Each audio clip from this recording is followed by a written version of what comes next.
This is Nightline and I'm Liyana Hassanel. The top stories. Embrace spirit of unity and mutual support during Ramadan, says Sultan Ibrahim. And Kuantan murder, 5 laid to rest after post-mortem examinations completed.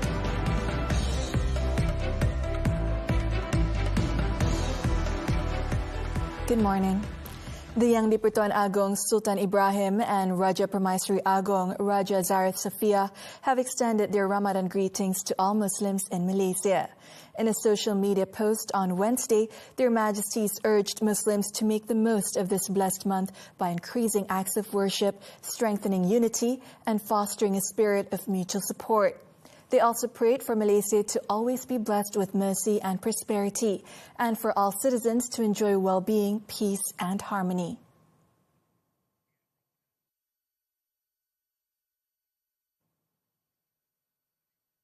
Datuk Sri Anwar Ibrahim has called on Muslims to embrace the upcoming Ramadan with a spirit of sincere devotion, focusing not only on the rewards in the hereafter, but also on personal growth.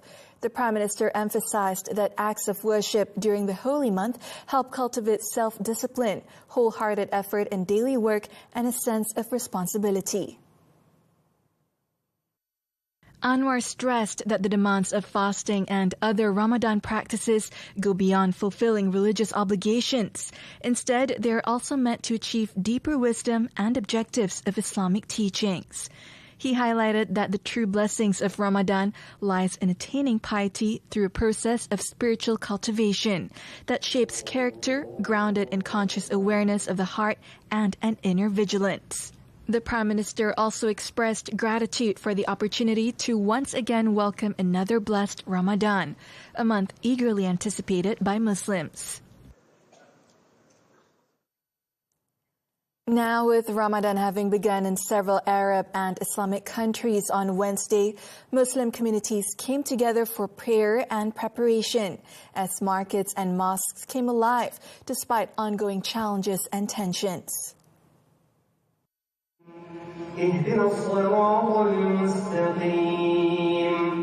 In Palestine, Gaza residents held the first Ramadan morning prayers at the historic Omari Mosque in Gaza City, which had been heavily damaged in previous Zionist military attacks. Once a symbol of Gaza's Islamic heritage, the mosque is now only partially usable after local residents came together to repair its damaged structure so that Ramadan prayers could continue.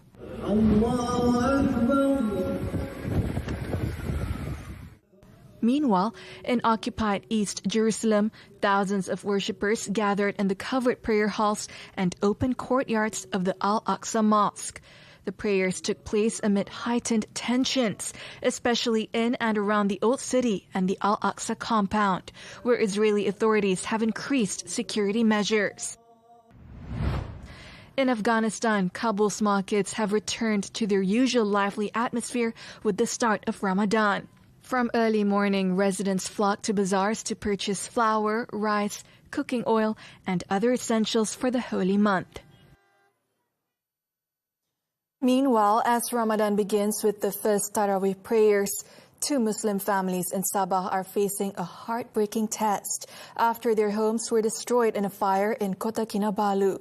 Their houses were among 5 completely destroyed in the incident at Kampung Tanjung Aru Baru on Wednesday.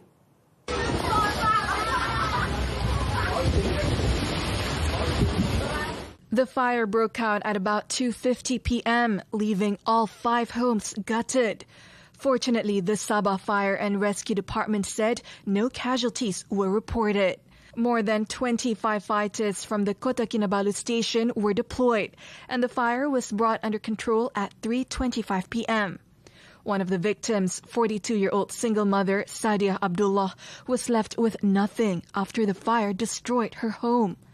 The mother of 4 children aged between 12 and 15 was at her job working as a security guard in the city and only learned of the incident when she was informed by her children. All victims are currently taking shelter at the Kampung Tanjung Aru Community Hall. The post-mortem examinations on the victims of the alleged murder-suicide in Kuantan on Chinese New Year's Day was completed at 2 p.m. on Wednesday. Following funeral rites at Masjid Jamet Charating, all 5 were laid to rest at the Charating Lama Muslim Cemetery.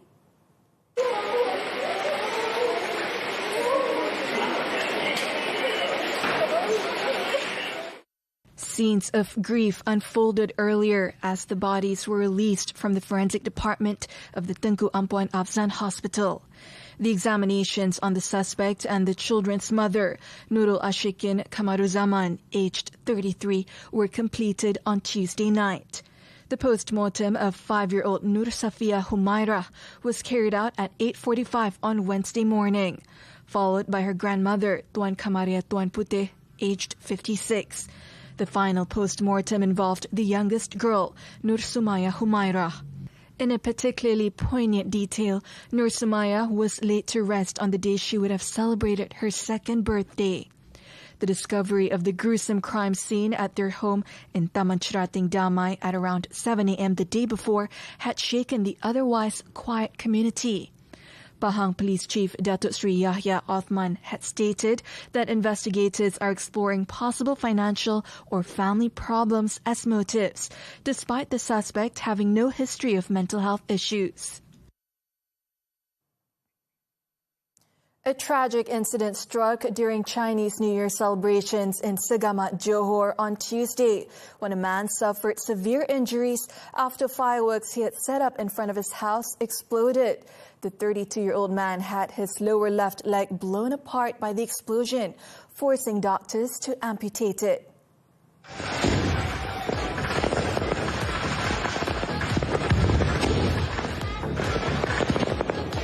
According to Segamat District Police Chief Superintendent Muhammad Jumazan Zahir Che Ismail, the incident occurred at around midnight on Tuesday. Footage taken at the scene showed that the fireworks had been placed in the middle of a residential road. While being ignited, the fireworks tube suddenly toppled over and discharged towards bystanders. The man was rushed to the red zone of the emergency department at the Segamat Hospital for treatment and is currently stable. Police are investigating the case under Section 6 and 8 of the Explosives Act. If convicted, the offender may face up to 7 years in prison, a fine of up to 100,000 ringgit or both.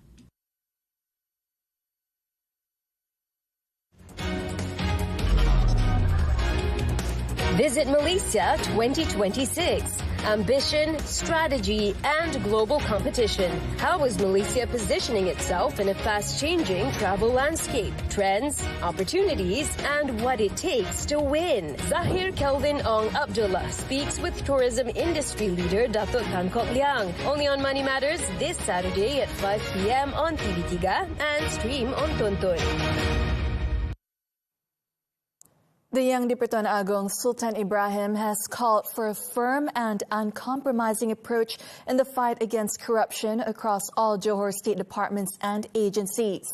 The firm directive was conveyed during a formal audience with Johor Menteri Besar Datuk An Hafiz Ghazi and State Secretary Datuk Muhammad Rida Abdul Kadir at Istana Pasir Pelangi. His Majesty stressed that integrity and transparent governance are fundamental to safeguarding the well-being and continued prosperity of the state.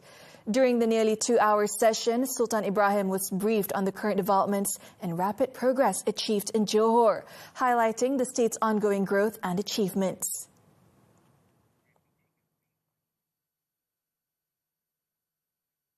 The Road Transport Department has scrapped daily limits on queue numbers, allowing members of the public to obtain a number at any time during operating hours. The department said it has begun issuing unlimited queue numbers at counters nationwide since January 13th. Its Director General Dato Edi Fadli Ramli said the move follows public feedback over queue numbers being exhausted, despite counters operating throughout the day. Under the new arrangement, queue numbers are issued without limit on Mondays and Fridays from 7:45 a.m. until 5:30 p.m. From Tuesdays to Thursdays, operations run from 8 a.m. to 4:30 p.m. Customers who arrive within these hours will be issued a queue number and assured of service on the same day. However, customers are still required to obtain their queue numbers through the JPJ EQ system. AD clarified that previous issues were not due to early counter closures, but rather daily capacity limits imposed in order to manage workload. He added that the revised approach is intended to ensure all customers are attended to, while maintaining service quality and operational efficiency. Health authorities say 85% of tuberculosis cases in the country involve local residents, with only 15% linked to foreign nationals. According to the Health Ministry, this data challenges claims that TB spread is largely driven by the entry of foreigners. Health Minister Datuk Seri Dr. Zulkifli Ahmad emphasized that the risk of TB among Malaysians should not be underestimated. TB is an endemic disease that has long been present in the country and requires serious attention. The infection is not only a clinical concern, but can also be worsened by overcrowding and poor nutrition. He explained that the disease can be prevented, treated, and fully cured if detected early, and if patients adhere to a minimum 6-month course of antibiotics. The public is urged to be alert for symptoms such as a persistent cough lasting more than 2 weeks, fever, night sweats, or unexplained weight loss. Anyone showing these signs should seek immediate medical attention. As of last Sunday, 503 new cases were reported, bringing the national total to 2,571. Sabah recorded the highest number with 614 cases, followed by Selangor with 476 and Sarawak with 257 cases.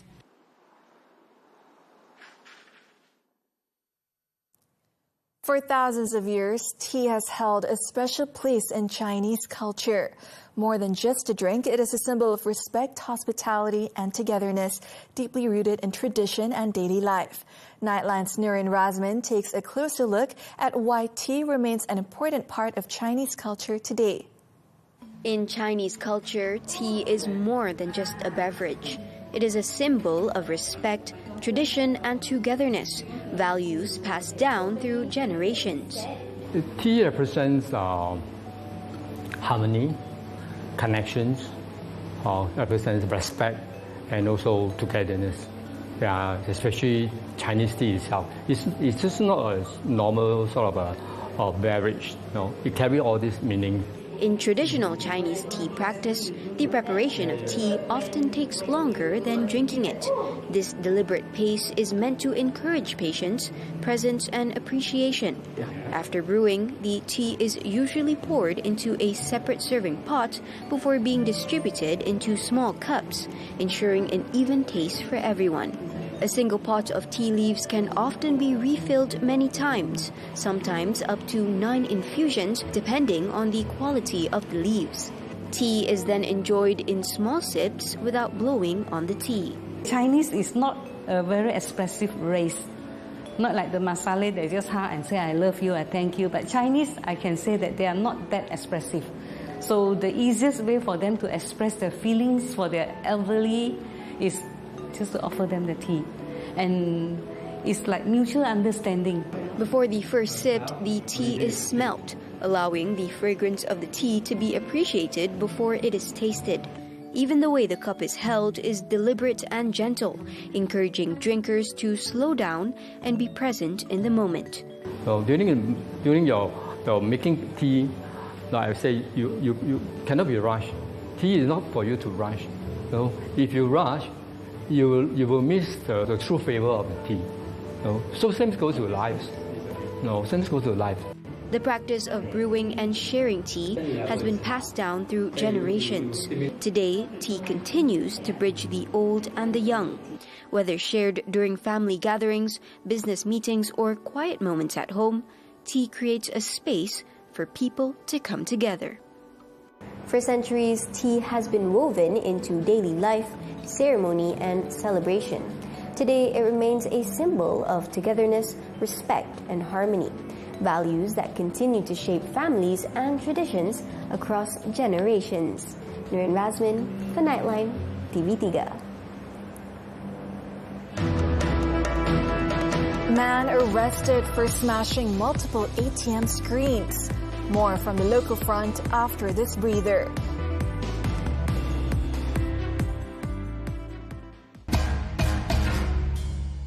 Seragam mereka datang dengan amanah, sahur mereka syarat dengan ukhuwah demi menjaga kedaulatan negara. Kami pernah menerbangkan pesawat di bulan Ramadan ke Turki. Kami akan bersahur di pesawat, berbuka di Turki. Sembang sahur di Pangkalan Udara Sabah.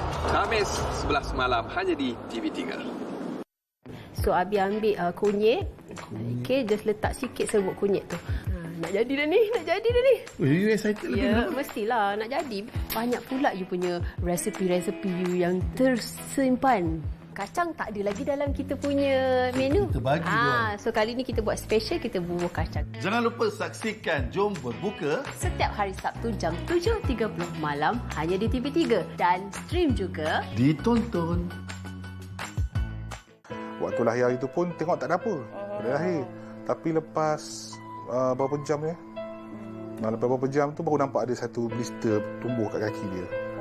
So nurse time tu mungkin nurse lepas dia lap badan dia apa semua kan. So dah tahu dah. Dia luka dia berulang kali kan. Rasa perit juga dalam hati kita kan.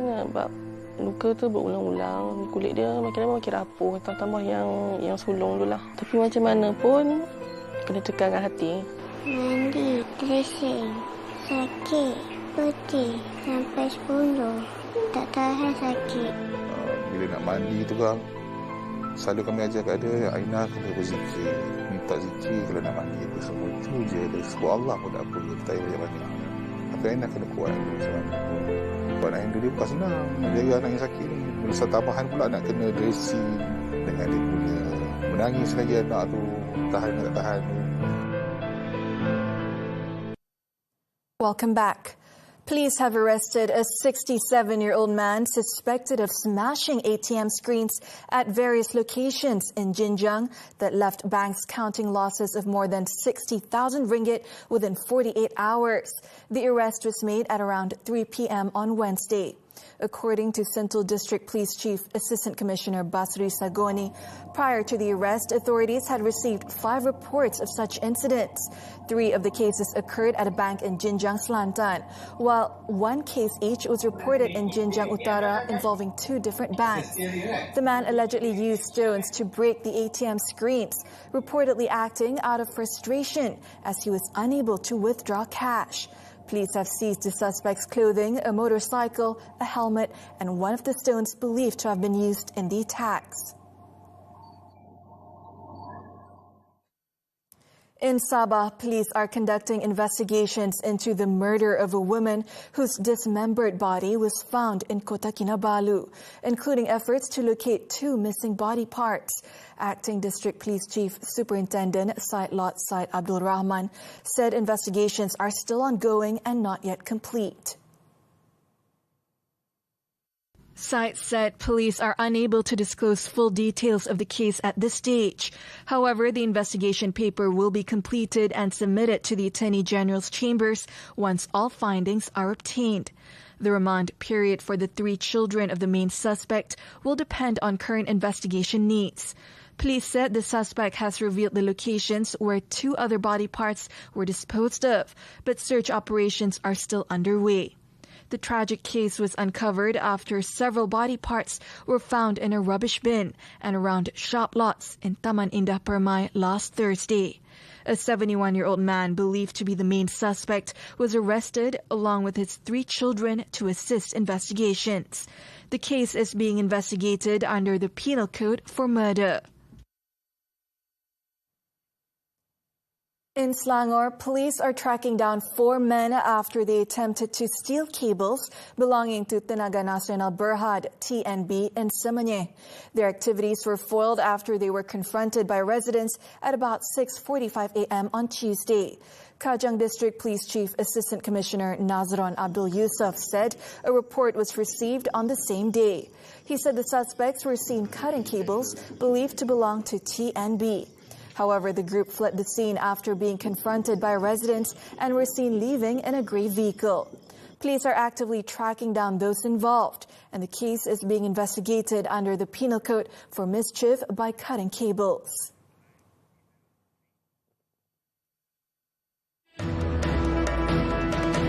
Thailand election may be annulled. The details when Nightline returns.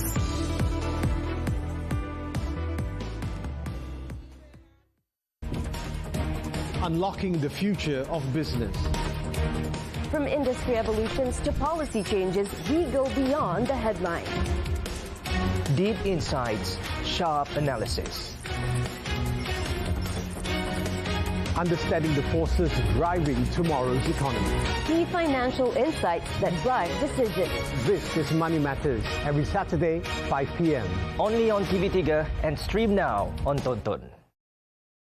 Jangan lupa sajikan resepi serasi. Saya nak cakap dengan mak saya tau, saya masak ni. Yalah. Tapi kenapa nak letak minyak? Sambil tu dia masak lagi sekali lagi dalam tu. Oh. Siapa ni? Biar saya buat. Ya, boleh. Oh, kadang-kadang kan, kalau awak order dekat kedai kan, macam bau dia macam wangi kan. Sebab daun guna ni lah. Oh. Macam begitu orang tahu. Dah siap, sirap bandung gula Melaka. Siap dah. Ahad, 3 petang di TV3. Dan stream juga ditonton.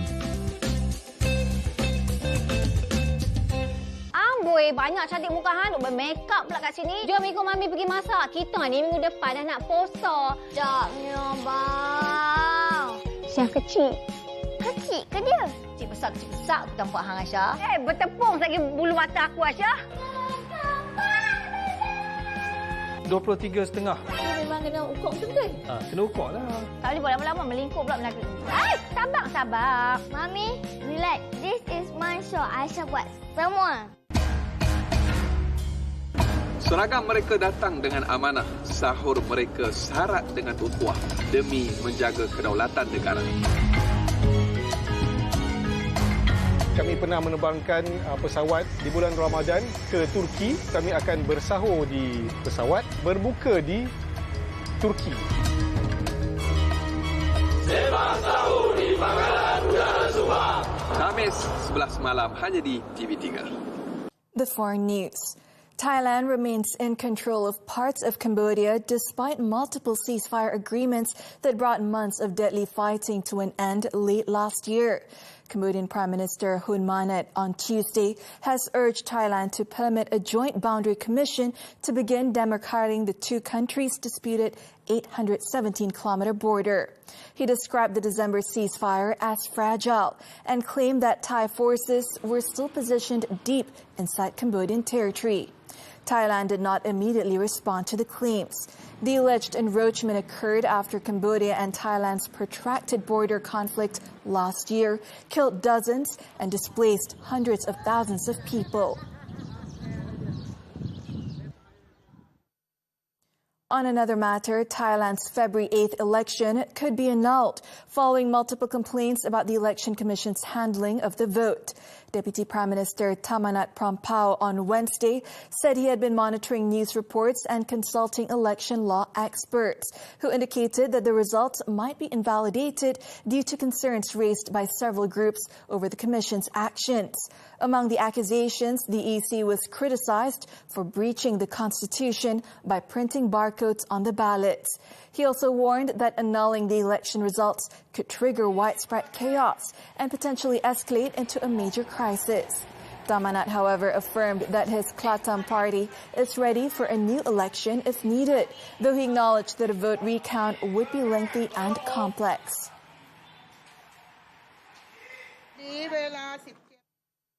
Japanese Prime Minister Sane Takaichi was reappointed Wednesday by Parliament to form her second cabinet following last week's landslide election win.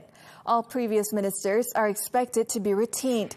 Having two-thirds control of the 465-seat lower house allows Takaichi's party to dominate top posts in House committees and push through bills rejected by the upper house, the chamber where the LDP-led ruling coalition lacks a majority.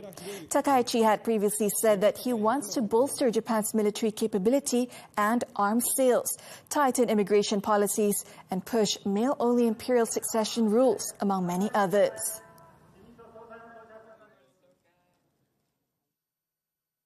Rescue teams battled fierce blizzard conditions to reach 9 skiers reported missing after a major avalanche in the rugged Sierra Nevada in the western United States.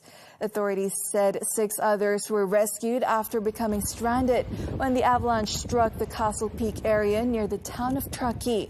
Weather conditions remain hazardous with a high risk of further avalanches. Officials initially said 16 people were involved, but later revised the total to 15. Several ski resorts around Lake Tahoe have fully or partially closed amid the relentless extreme weather and threats of avalanches.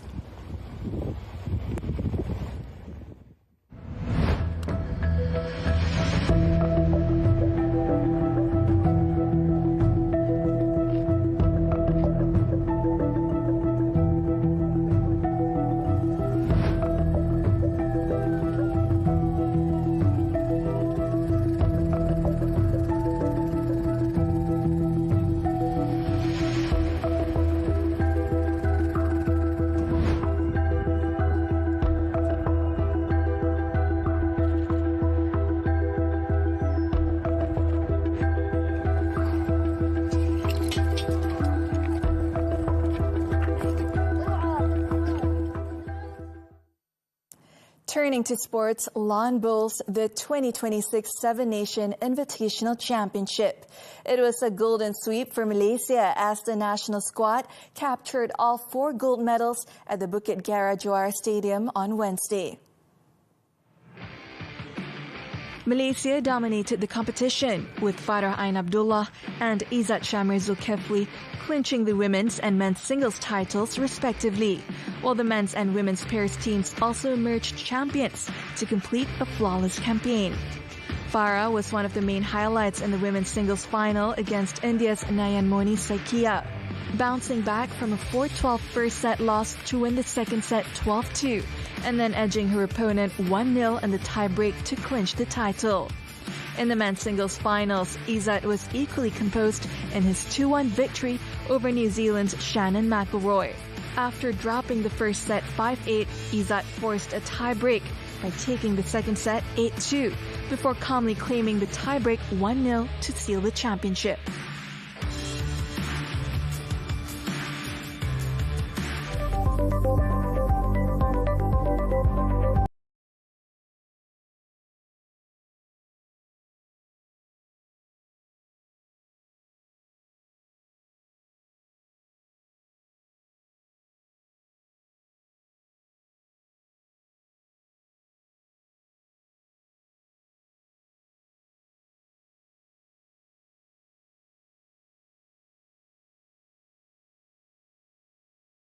As Nightline concludes this time around, we leave you with visuals of Muslim communities around the world coming together for prayer and preparation in celebrations of Ramadan.